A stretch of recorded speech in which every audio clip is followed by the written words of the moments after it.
আসসালামু আলাইকুম, welcome to রুকসানাস kitchen. আজকে আমাদের রেসিপি সিঙ্গারা। বাড়িতে কিভাবে এরকম ক্রিস্পি মজাদার মুচমুচে সিঙ্গারা বানাবেন সেটি এই রেসিপিতে দেখে নিন। তো সিঙ্গারা বানানোর জন্য আমাদের এখানে লাগবে আলু। আমি এখানে একটা মিক্সিং বোলে ছোট্ট ছোট পিস করে আলু কেটে নিয়েছি। আলুগুলোকে একদম ছোট ছোট পিস করে কেটে নিয়েছি, আপনারা ভালোভাবে দেখে নিন। তারপর একটা হাঁড়ি নিয়ে সেখানে আমি আলুগুলোকে ঢেলে দিয়ে স্বাদ মতো লবণ দিয়ে এটাকে সিদ্ধ করতে বসিয়ে দেব।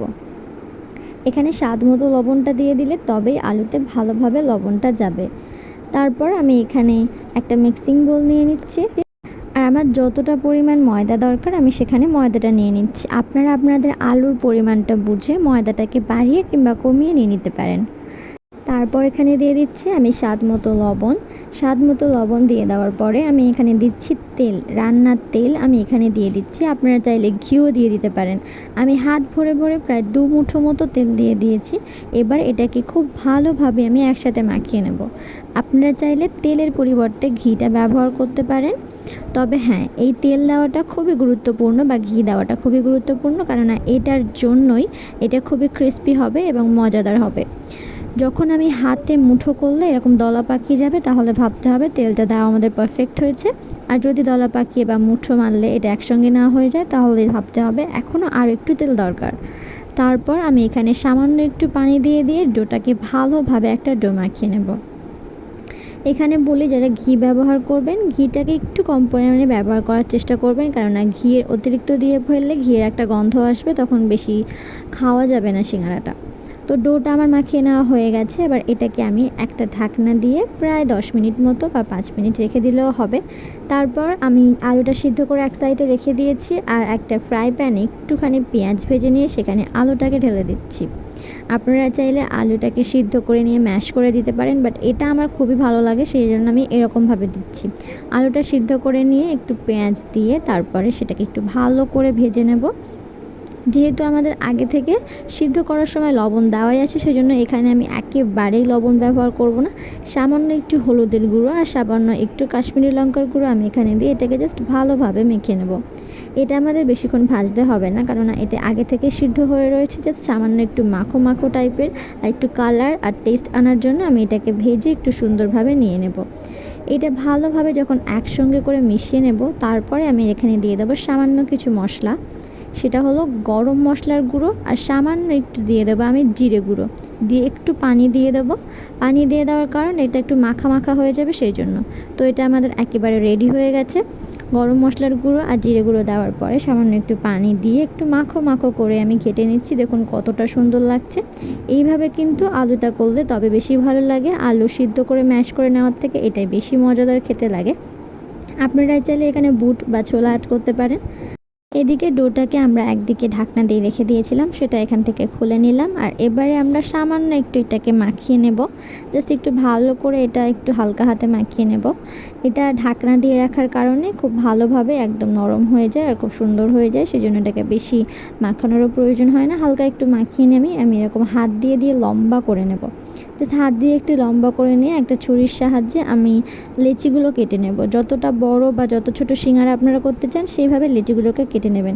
আমি একটু জাস্ট মিডিয়াম সাইজের সিঙ্গারা করব, সেই জন্য আমি একটু মিডিয়াম করেই লেচিগুলো কেটে নিচ্ছি। আপনারা যদি খুব ছোট ছোট করেন তাহলে ছোট লেচি কাটবেন, এবং বড় করলে বড় লেচি কাটবেন।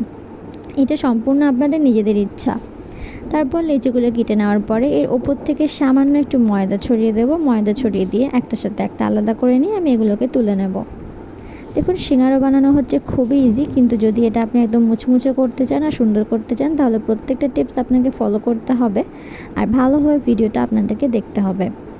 তো এগুলো আমি তুলে নিচ্ছি। এখন তুলে নেওয়া হয়ে গেলে আমি একটা লেচি নিয়ে নিচ্ছি। একদম লম্বা করে বেলে নিতে হবে। এখানে গোল করে বেলে নেওয়ার কোনো গল্পই নেই, যেহেতু আমরা সিঙ্গারা বানাচ্ছি, সেই জন্য এটাকে এরকম লম্বাভাবে বেলে নিতে হবে। দেখুন আমি কীভাবে লম্বাভাবে মেলে নিচ্ছি। জাস্ট প্রত্যেকটা লেচি আমি এরকম লম্বাভাবে বেলে নিচ্ছি, আর চারিদিকটা সমানও হয়েছে। লেচিগুলো বেলা হয়ে গেছে, এবার আমাদের সিঙ্গারাটা একদম বানিয়ে নেওয়ার পালা। ব্যাস একটা লেচি নিয়ে নিলাম আর এটাকে দুভাবে নিয়ে একটা ভাঁজ দিয়ে দিলাম, আর এই মাঝখানের ভাঁজ বরাবর আমি এটাকে দুটো কেটে ভাগ করে নেব। একটা লেচি থেকে আমাদের দুটো করে সিঙ্গারা হবে, এটা তো আপনারা সবাই জানেন। তারপর একটা সাইড আমি এরকম নিচে রেখে দেখিয়ে দিচ্ছি, দেখে নিন। একটা সাইড এরকম করে পানি লাগিয়ে নিচ্ছি আমি, পানি লাগিয়ে আর একটা সাইড এরকমভাবে ঢেকে দিচ্ছি, একটা চোঙের মতো হয়ে যাচ্ছে। হয়ে যাওয়ার পরে এর ভেতরে আমি পুরটা দিয়ে দেবো। ভেতরে পুরটা আমি দিয়ে দিচ্ছি। পুরটা দিয়ে দেওয়ার পরে এর মুখের চারিদিকে আমি ভালোভাবে আরও একটু পানি লাগিয়ে নিচ্ছি। ভালোভাবে পানি লাগিয়ে নিয়ে জাস্ট একটা পিছন দিয়ে ভাঁজ দিয়ে এটার মুখটা বন্ধ করে দিলে আমাদের খুব সুন্দর একটা শেপ হয়ে যাচ্ছে। আমি আরও একটা আপনাদেরকে দেখিয়ে দিচ্ছি, ভালোভাবে দেখে নিন। খুব ইজি, একদমই ইজি এটা। আরও একবার আমি দেখিয়ে দিচ্ছি, দেখে নিন। একটা দিকটা আমি এরকম নিয়ে পানি দিয়ে দিচ্ছি, সমান দিকটা, যে দিকটা সমান সেই দিকটা এরকমভাবে পানি দিয়ে আরেকটা দিক আটকে দিয়ে ব্যাস চঙের মতো হয়ে গেল। তারপর আবার আমি পুর দিয়ে দিচ্ছি, তারপর তার মুখেরটা ভালো করে আমি আবার পানি লাগিয়ে দিচ্ছি। আর পানি লাগিয়ে দেওয়ার পরে এবার আমি পিছন দিকের একটা এখানে ভাঁজ দিয়ে দিচ্ছি, ব্যাস। তারপরে মুখটাকে আমি জুড়ে দিচ্ছি, হয়ে গেল। খুব ইজিভাবে আমি সিঙ্গারাটা বানিয়ে নিলাম। তো সিঙ্গারাটা আমার বানানো হয়ে গেল। সবগুলো সিঙ্গারা আমি ভালোভাবে এরকম করে নিয়েছি। এবার জাস্ট আমাদের এটাকে ফ্রাই করার পালা। একটা প্যানে আমি তেল নিয়ে নিয়েছি, এবার একটা একটা করে সিঙ্গারাগুলো আমি দিয়ে দিচ্ছি। হালকা যখন তেলটা একটু গরম হয়ে আসবে তখনই আমি সিঙ্গারাগুলোকে ছেড়ে দিচ্ছি। ব্যাস, আমি একটু মিডিয়াম সাইজের সিঙ্গারা করেছি, বেশি বড় বড় সিঙ্গারা আমার ভালো লাগে না, সেই জন্য আপনারা চাইলে আপনাদের ইচ্ছা মতো করতে পারেন। আপনারা মিনি সিঙ্গারাও করতে পারেন, আরও ছোট ছোট লেচি কেটে সুন্দর সুন্দর মিনি সিঙ্গারা করতে পারেন। আর হ্যাঁ, এগুলো আপনারা এই সিঙ্গারাটা, কাঁচা সিঙ্গারা প্লাস্টিকের কোনো টিফিন বক্সে ভরে আপনারা 1 সপ্তাহ পর্যন্ত ফ্রিজে রেখে দিয়ে একটা একটা করে ভেজে ভেজে পরে 2-3টে করে ভেজে ভেজে খেতে পারেন। এটা আমি করি, আপনারা ট্রাই করতে পারেন। যে কোনো এরকম কিছু কাটলেট বা স্প্রিং রোল এরকম জাতীয় কিছু এগুলো রাখা যায়। তো হালকা একটু কালার চলে আসলে আমি এগুলোকে নামিয়ে নেব। বেশি কালার করার কোনো দরকার নেই, তাহলে বেশি কালার হয়ে যায়। হালকা একটু কালার হওয়ার পর আমি নামিয়ে নিচ্ছি। আর জাস্ট আপনারা দেখুন কতটা সুন্দর লাগছে, আর দেখে তো বুঝতেই পারছেন কতটা মুচমুচে হয়েছে। বাড়িতে অবশ্যই আপনারা একবার ট্রাই করবেন, আর যদি কোনো সমস্যা আমাকে কমেন্টে জানাবেন। ভিডিওটা ভালো লেগে থাকলে চ্যানেলটিকে সাবস্ক্রাইব করবেন আর পাশে থাকা বেল বাটন থেকে বাজিয়ে দেবেন। আসসালামু আলাইকুম।